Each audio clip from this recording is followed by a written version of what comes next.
Chairman senate Yusuf रजा गिलानी ने कहा है कि एजाज चौधरी को सेनेट इजलास में पेश न करने की वजूहात वफाकी वज़रा बताएंगे।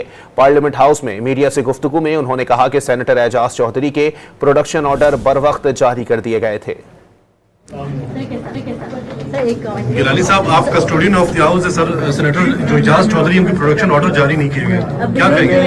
मैंने प्रोडक्शन ऑर्डर जारी कर दिए, लेकिन सर क्या पंजाब से क्या कोर्ट लखपत का पार्लियामेंट नहीं है सर, अभी तक इम्प्लीमेंटेशन नहीं हुआ ना। देखें अभी हाउस में हम जा रहे हैं, लेट देम स्पीक, फिर उसका जवाब। सर क्या superintendent of the jail, sir क्या कोर्ट लखपत जो जेल के जो सुप्रिंटेंडेंट है वो चेयरमैन सेनेट से ज्यादा पावरफुल है? ठीक है, वो minister will be present in the house.